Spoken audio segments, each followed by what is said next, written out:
भगवान श्री राम के पावन चरित्र का श्रवण करते हैं, जो कलिमल का नाश करने वाला है, जो महामोह का नाश करने वाला है।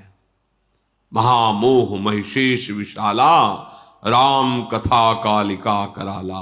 महामोह का स्वरूप मानो महिषासुर है और प्रभु श्री राम का पावन चरित्र मानो कराल काली है, जो उसका विनाश कर देती है। प्रसंग चल रहा है, सबसे प्रभु एक क्षण में पलक झपकते ही मिल गए, क्योंकि सबके हृदय में था कि प्रभु श्री राम हमसे मिले चित्रकूट में कामदगिरी के समीप। जैसे गिरिराज महाराज श्री कृष्ण का स्वरूप है, ऐसे कामदगिरी साक्षात राम स्वरूप है, चित्रकूट में जो विराजमान है। भगवान श्री राम समस्त अयोध्यावासियों से एक पल में सबके साथ, ये मर्म किसी ने नहीं जाना। प्रथम कैकेयी माता को प्रणाम करके बहुत भक्ति पूर्वक कैकेयी माता का हृदय जल रहा था कि ऐसे राम को वनवास दिया। फिर सुमित्रा जी को कल चर्चा सुनी आपने, फिर लक्ष्मण और प्रभु श्री राम कौशल्या जी के चरणों में पड़े, कल श्रवण किया। कौशल्या जी का बहुत ही मृदु सरल महामहिम स्वभाव, जिनके भगवान पुत्र बने उनके स्वभाव का कौन कोई वर्णन कर सकता है। बड़ा गंभीर स्वभाव माता कौशल्या का, दोनों भाइयों को राम लखन को हृदय से लगाए हुए अश्रुओं से अभिषिक्त करते हुए दुलार कर रहे हैं। माता के आंसुओं ने प्रभु श्री राम के श्रीअंग को भिगो दिया। उस समय की स्थिति को कोई कैसे बता सकता है। फिर धैर्य धारण किया, प्रभु श्री राम और लखनलाल गुरुदेव जी की तरफ बढ़े और कहा, प्रभु आज्ञा कीजिए कि अयोध्यावासी सुखपूर्वक अपने अपने स्थल का चयन करके यहां वास करें। गुरुदेव की आज्ञा हुई तो ब्राह्मण, मंत्री, माताएं और गुरुजन और सब अपनी अपनी स्थिति के अनुसार जो व्यवस्था हुई थी चित्रकूट में वास किया। और प्रभु कुछ चुने हुए जनों को साथ लेकर के अपनी कुटिया पे आए। श्री जानकी जी ने वशिष्ठ जी के चरणों को प्रणाम किया, फिर अरुंधति जी के चरणों को प्रणाम किया, उन्होंने आशीष दिया। फिर सियाजू ने, जो गुरुजन आए थे, सबको प्रणाम किया। फिर जब अपने सासुओं के दर्शन किए तो बहुत विकल हो गए। ऐसी विधाता ने रचना रची कि उनका जो सौंदर्य, जो सुहाग सब रहित, क्योंकि महाराज दशरथ जी पधार गए। सीता जी अपनी सासुओं को देखकर बहुत व्याकुल हो गई। विचार किया कि दयु बड़ा बलवान है, उसके आगे किसी की नहीं चलती, वो सहना ही पड़ता है।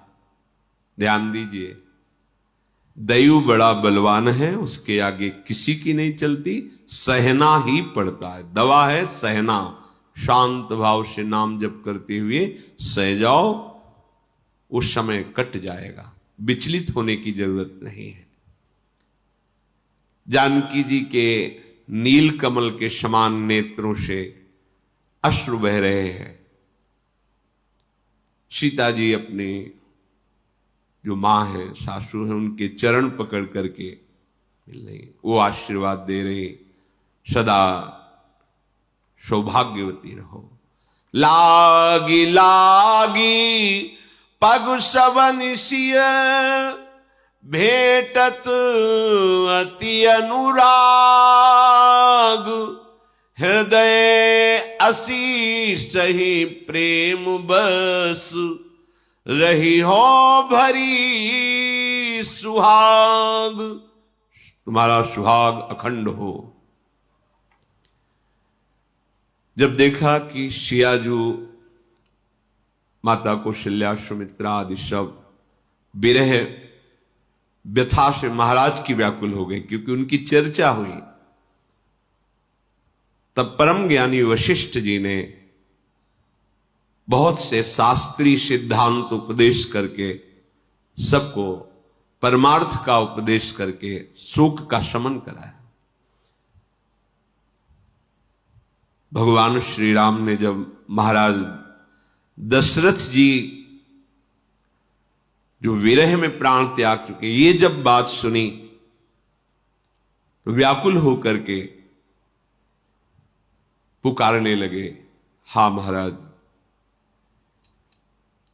आपने ऐसा क्यों किया? विलाप कर रहे हैं। प्रभु को विलाप करते देखकर सब समाज शोक मग्न हो रहा है। वशिष्ठ जी ने फिर श्री राम जी को समझाया, जाओ मंदाकिनी में स्नान करो और जो पिता के मंगल के लिए है वो कार्य करो। गुरु की आज्ञा से मंदाकिनी में स्नान किया और निर्जला व्रत रहे। उस दिन भगवान ने जल नहीं पिया। वशिष्ठ जी ने जो जो आज्ञा करी, प्रभु श्री राम जी ने श्रद्धा भक्ति के सहित पिताजी के मंगल के लिए वो सब कार्य किए। वैदिक सिद्धांत के अनुसार पिताजी की मंगल क्रियाएं की। सोचो, ये प्रभु लीला कर रहे हैं। नहीं, जिसके पुत्र भगवान राम है उसका कोई अभी मंगल बकाया रह गया क्या? जासु नामो पावक अघ तुला, सुमिरत सकल सुमंगल मूला। जैसे रुई का पहाड़ जमा हो, एक बार ऐसे दिया सलाई लगा, वो सब भस्म हो जाए। ऐसे एक बार नाम उच्चारण किया जोर से प्रभु का, तो आपके पाप के पहाड़ भस्म हो गए। जिनके नाम का ये प्रभाव है, वो प्रभु जिनके पुत्र हैं उनके मंगल का क्या। पर लीलावत भगवान समस्त वैदिक क्रियाएं की। शुद्ध बुद्ध भगवान वैसे ही शुद्ध हो रहे हैं स्नान करके। जैसे गंगा जी के यहां पूजन किया जाए तो गंगा जी में तीर्थों का आवाहन किया जाता है, तो तीर्थ गंगा जी के स्पर्श से पवित्र होते हैं। ऐसे ही परम पवित्र भगवान का जिनका नाम है, वो स्वयं पवित्र होने की लीला कर रहे हैं। जिनके संसर्ग मात्र से बड़े से बड़ा कर्म पवित्र हो जाता है, अर्थात जो भगवत समर्पित करने पर कर्म भगवत प्राप्ति करा देता है, वो भगवान ऐसे कर्म कर रहे हैं वैदिक सिद्धांत के अनुसार, जो पिता का मंगल और पवित्रता प्रदान करता है। फिर कंदमूल फल सबको वितरित किए गए, सबने वो पाए। 2 दिन वास हुआ। प्रभु ने हाथ जोड़ा और सबसे कहा कि अब आप सब अयोध्या वापस चले जाइए। महाराज स्वर्ग में हैं दशरथ जी, और आप सब चित्रकूट में। ये ज्यादा समय ठीक नहीं है। अयोध्या राजधानी है, खाली नहीं रहना चाहिए। यद्यपि ऐसा नहीं कहना चाहिए, फिर भी ढिठाई करके सबसे प्रार्थना कर रहा हूं, आप सब गुरु जी के साथ पुनः अयोध्या वापस हो जाए। जीव ही ये बात प्रभु ने कही, सारा समाज विचकित हो गया, मानो समुद्र में जहाज डूबने वाला हो। ऐसा अब फिर बिछुड़ना पड़ेगा प्रभु से, मानो जैसे अनुकूल हवा चल जाए तो डूबता हुआ जहाज बच जाए। ऐसे श्री वशिष्ठ जी ने कहा कि अभी तो 2 ही दिन हुए हैं रघुनाथ, अभी तो चित्रकूट के पूरे दर्शन भी नहीं हुए, दर्शन हो जाने दो, फिर जैसा कहोगे वैसा करेंगे, अभी तो रुकने दो। मानो फिर सबके प्राण आ गए।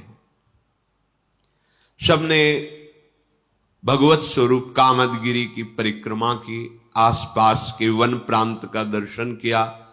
बड़े ही अमृत के समान झरने झर रहे थे, शीतल मंद सुगंध वायु चल रही थी, जो तीनों तापों का, दैहिक दैविक भौतिक तापों का शमन करने वाली। असंख्य वृक्ष, सुंदर सुंदर फल फूल पत्ते। आज के 25-26 वर्ष पहले दर्शन हुए, बड़ा, तब भी बड़ा सुंदर स्वरूप। कहाँ त्रेता, फिर द्वापर, फिर कलयुग के भी 5000 वर्ष के ऊपर व्यतीत, फिर भी यथावत चित्रकूट की शोभा थी।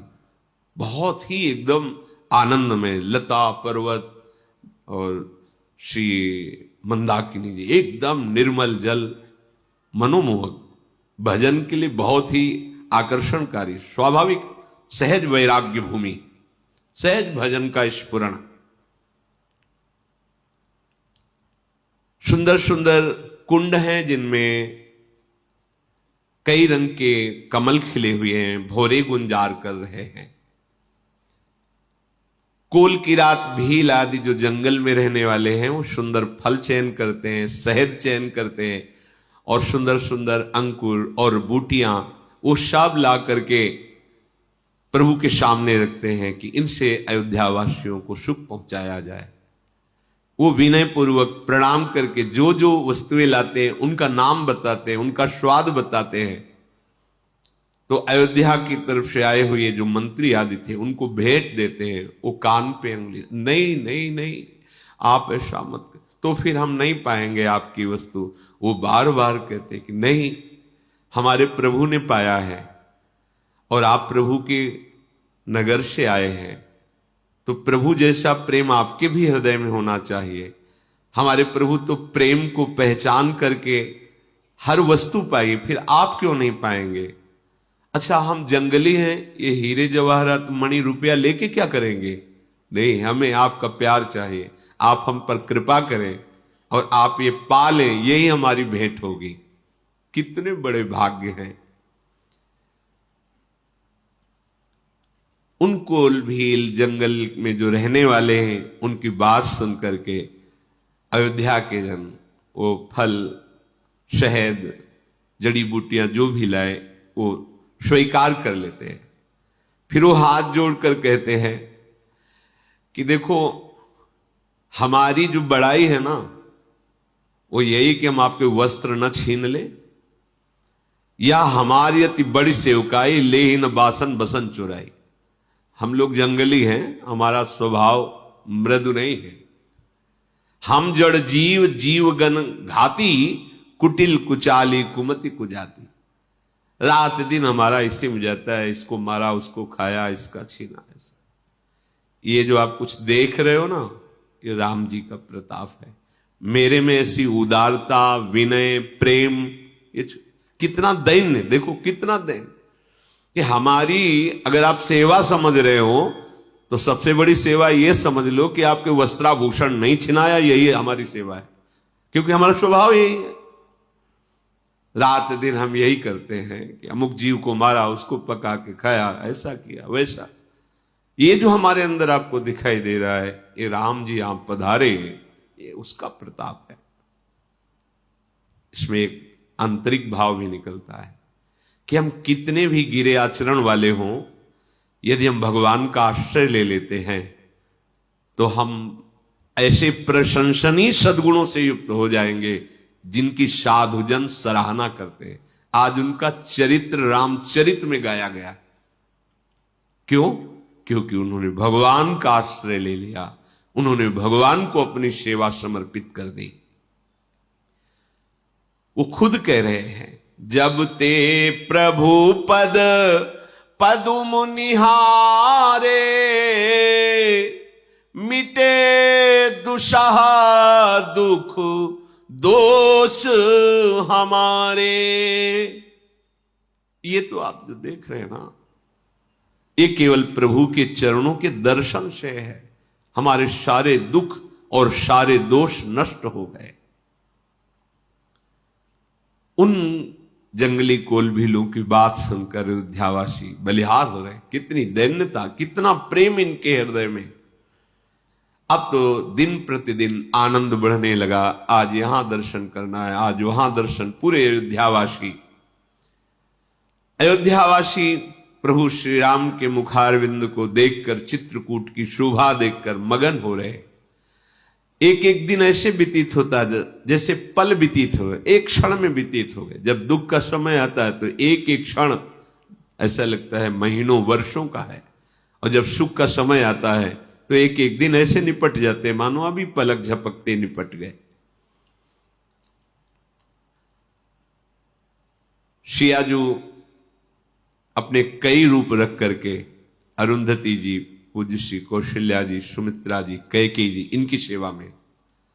अब एक रूप में मानो एक तो फिर नहीं, जो गुरुजनों की पत्नियां हैं और जो सास में उनकी, ये कोई मरम नहीं जाना, प्रतिपल उनकी सेवा में सबको ऐसा लग रहा है शियाजू हमें बहुत प्रेम कर रहे हैं। ऐसी शियाजू ने सेवा की कि समस्त सासवें वश में है, उनकी सेवा के वश में। प्रभु श्री राम और लखन का और शियाजू का ऐसा सेवा भाव देख करके कैकेयी तो बस यही चाहती कि हमारे हृदय में ऐसी पीड़ा हो कि अभी हृदय फट जाए और मैं शरीर छोड़ दूं। अवनि जमहि जाचति कैकेयी, महि न बीच विधि मीचु न देही। या तो धरती फट जाए मैं समा जाऊं, या यम ऐसी कोई लीला करे मृत्यु कि मेरा शरीर अभी छूट जाए। ऐसी शियाजू, ऐसे लखनजू, ऐसे रामजू, पता नहीं मेरी बुद्धि में क्या हो गया था, मैंने इनको क्यों वनवास दिया। लोक और वेद में प्रसिद्ध है कि जो भगवान से विमुख है वो कोई भी हो, कहीं भी हो, कैसा भी हो, उसे नरक में भी ठौर नहीं मिलता। लोकहु वेद विदित कवि काहि, रामो विमुख थलु नरक न लहहि। तो आप कहोगे नरक में ठौर का मतलब क्या होता है? नरक में ठौर का मतलब कि नारकी जीव जो यंत्रणा भोग रहे हैं वो उसको यंत्रणा देते हैं। जो भगवत विमुख है, पापाचरण रत है, जैसे जेल कोई जाए, एक नया कैदी आया, क्या करके आया है? बोले इसने माता पिता को मारा है, बेटी के साथ गंदा आचरण किया है। तो उनको, वो जो जेल के कैदी, उनको भी क्रोध आता है और अवसर मिलने पर उसे दंड देने की भावना रखते हैं। मतलब जेल में भी ठौर नहीं है उनको वहां भी पीड़ा देने की चेष्टा। तो नारकी जी उनको यंत्रणा देने के लिए तत्पर होते हैं जो भगवान की निंदा करने वाले भगवत विमुख पापात्मा जन हैं। लोक और वेद में प्रसिद्ध है, ज्ञानी जन कहते हैं कि जो भगवान से विमुख है तो उनको नरक में भी ठौर नहीं मिलता। आप सबके हृदय में कि कभी भी प्रभु कह सकते हैं कि अयोध्या वापस, एक बार कह चुके हैं। भरत जी को तो अब नींद नहीं, भूख नहीं, बस विकल है, जैसे सरोवर का जल सूखता जा रहा हो और उस मछली की चिंता हो कि कीचड़ ही कीचड़ रह गया। ऐसे ही कि किसी भी समय आज्ञा हो सकती है कि अयोध्या वापस जाओ, पर हम अपनी बात अभी रख नहीं पाए। बार बार सोचते हैं कि माता के वनवास देने वाले वचन पर पिताजी अपने प्राण त्याग दिए। मेरी हिम्मत कैसे हो कि मैं प्रभु से कहूं कि मैं राज्याभिषेक का सामान लाया हूं और आपको। वशिष्ठ जी के चरणों में भरत जी बैठकर कहते हैं कि अगर आप आज्ञा करेंगे तो प्रभु श्री राम आपकी आज्ञा का उल्लंघन नहीं करेंगे, अयोध्या लौट चलेंगे। परंतु वशिष्ठ जी भगवान की रुचि पे चलते हैं। ध्यान रखिए, गुरु वही आज्ञा करेंगे जो इष्ट का इशारा होगा। गुरुदेव केवल बाहरी रूप दिखाई दे रहा है, इष्ट की इच्छा ही उनमें अवतरित होती है, इष्ट की इच्छा ही आज्ञा करती है। क्या करूं? मुझ सेवक में इतनी सामर्थ्य नहीं कि मैं कुछ बोल सकूं। विधाता प्रतिकूल है। अगर मैं हठ करूं तो ये बड़ा अधर्म होगा। सेवक को स्वामी से कभी हट नहीं करना चाहिए। मैं हट करूं नहीं प्रभु, आप राज्याभिषेक स्वीकार कीजिए और चलिए अयोध्या, ये ठीक नहीं। जो हट करो तनिपट कुकर्मू, हर गिरते गुरु सेवक धर्मू। गुरु की सेवा, स्वामी की सेवा, ये कैलाश से भी वजन वाली है, अर्थात बहुत ही कठिन है इसका निर्वाह करना। तभी मातसंगस्त दुर्लभ हो, दुर्गमों कहा है। सेवक का धर्म सबसे बड़ा धर्म होता है और उसका निर्वाह करना, कह रहे कैलाश से भी कठिन, कैलाश को उठाना उससे भी कठिन है। भरत जी के मन में कोई भी युक्ति नहीं ठहर रही कि क्या बोलूं, कैसे बोलूं। पूरी रात व्यतीत हो गई चिंता करते हुए। प्रातःकाल स्नान आदि दिनचर्या हुई। भगवान वशिष्ठ जी ने सब अयोध्या के बड़े बुजुर्ग मंत्री आदि विज्ञजन गुरुजन सबको बुलाया। प्रभु श्री राम जी वशिष्ठ जी आदि को श्री नवाकर सभा में बैठे। भरत जी गुरुदेव के चरणों में, प्रभु के चरणों में सर नवाकर बैठे। समस्त सभासद शांत बैठे हैं। वशिष्ठ जी ने कहा, हे सभासदों और सुजान भरत, सूर्य कुल के सूर्य महाराज श्री रामचंद्र जी ये परम स्वतंत्र हैं, ये भगवान श्री हरि हैं, ये सत्य प्रतिज्ञ हैं, वेद की मर्यादा के रक्षक हैं और अवतार इसीलिए इन्होंने धारण किया है, सत्य का पालन कराने के लिए और सत्य का पालन करने के लिए। ये कभी गुरु पिता पूज्य जनों की आज्ञा का उल्लंघन नहीं करते। ये दुष्टों के दल का नाश करने वाले, धर्म की स्थापना करने वाले और साधु और देवताओं का हित करने वाले हैं। नीति, प्रेम, परमार्थ, स्वार्थ सबका यथार्थ ज्ञान तो इन्हीं को है। जो कुछ भी सृष्टि में देख रहे हो, ब्रह्मा विष्णु महादेव चंद्र सूर्य दिक्पाल माया जीव कर्म काल, सब कुछ यही है, इनके सिवा कोई नहीं है। हृदय में अच्छी तरह विचार करके देखा गया है कि सबका मंगल इसी में है, जो भगवान आज्ञा कर दे उसका पालन करना। ये ईश्वरों के भी महान ईश्वर, इनकी आज्ञा में जो रहता है उसका सर्व मंगल होता है। राखे राम रजाई रुख, हम सब कर हित होई, समुझ सयाने करहु अब, सब मिली सम्मत सोई। इसलिए श्री राम जो आज्ञा करें सबको ठीक वैसे ही पालन करना चाहिए। भगवान वशिष्ठ जी ने ऐसा आदेश किया। वैसे तो श्री राम का राज्याभिषेक त्रिभुवन के लिए मंगलदायक सुखदायक है, आनंद का मूल है। सबकी चाह है कि श्री राम अयोध्या चले, पर जो नीति है, परमार्थ है, स्वार्थ है, वैदिक है, लौकिक है, इस सब के ज्ञाता स्वयं श्री राम हैं। इनके सामने किसी की बात, ये जो आज्ञा करें। अब कोई बोल नहीं रहा, ना तो प्रभु बोल रहे, ना कोई सभासद बोल रहा है। भरत जी ने साहस किया, हाथ जोड़कर खड़े हुए और कहा कि हमने पढ़ा है, आप गुरुदेव हमें सुनाया भी है कि हमारे सूर्य वंश में एक से एक धर्मात्मा सत्य प्रतिज्ञ राजा हुए हैं। सभी के जन्म के कारण माता पिता हुए हैं, पर शुभ और अशुभ कर्मों का फल जो विधाता निश्चित करता है उसको स्वयं भोगना होता है। आपका आशीर्वाद ऐसा है जो समस्त शुभ अशुभ को मिटा सकता है।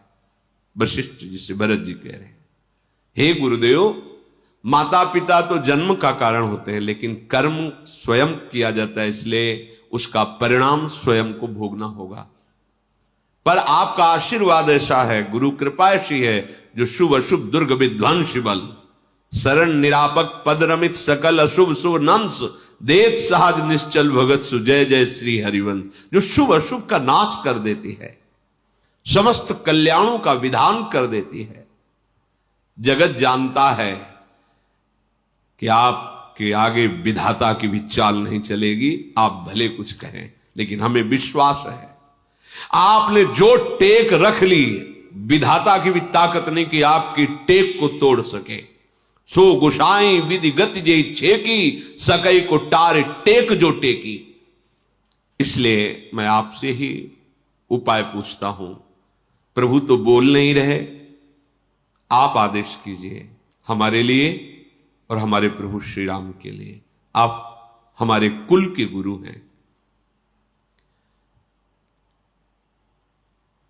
वशिष्ठ जी ने कहा, तात तुम बहुत सुंदर बात कह रहे हो, और ये श्री राम जी की कृपा से ही तुम बोल रहे हो। राम विमुख हृदय में तो ऐसी बात ही नहीं आ सकती है। क्या? गुरु के प्रति कि शुभ अशुभ कर्म तो हम कर सकते हैं, लेकिन इनसे निपटने के लिए केवल गुरुदेव की कृपा है। और गुरुदेव जो टेक लें उसे भगवान भी नहीं मिटाते हैं। अपनो परण विशाल भगत को पूर्व परण निभाऊं, बोले ऐसी बात तो केवल प्रभु की कृपा से ही हृदय में आती है। राम विमुख तो स्वप्न में भी ऐसी बात नहीं बोल सकता, सोच सकता। हे तात, मैं एक बात कहना चाहता हूं, पर थोड़ा सकुच लग रहा है।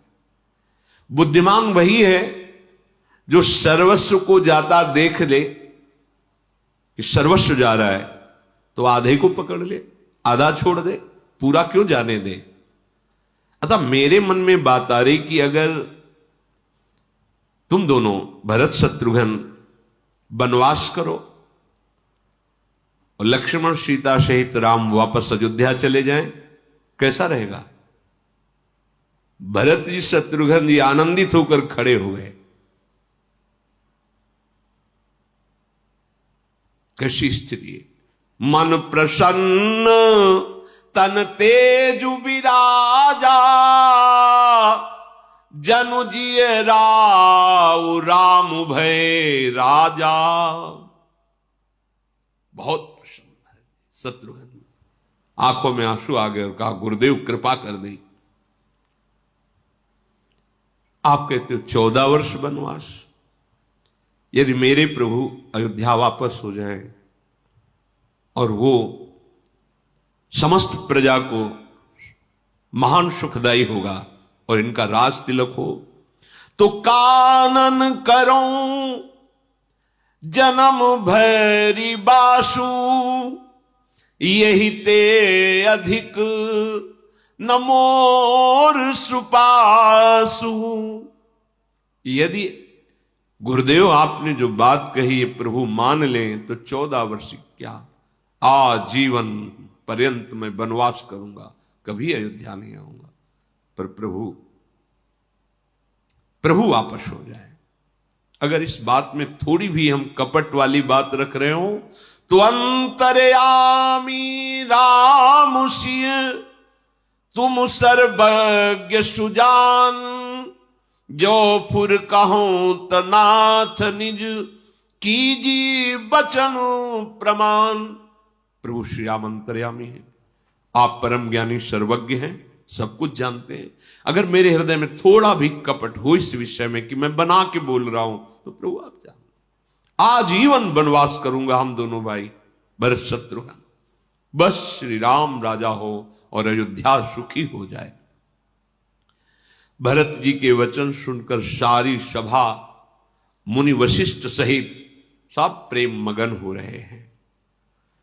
भरत जी की बात सुनकर वशिष्ठ जी की बुद्धि ऐसी हो रही जैसे बहुत बड़ी जलराशि की धारा हो और किसी को तैरना ना आता हो और कोई वहां वाहन न हो, नौका जहाज आदि, फिर उसकी दशा क्या। ऐसे परम ज्ञानी वशिष्ठ जी की बुद्धि भरत की प्रेम महिमा में भरत महामहिमा जलराशि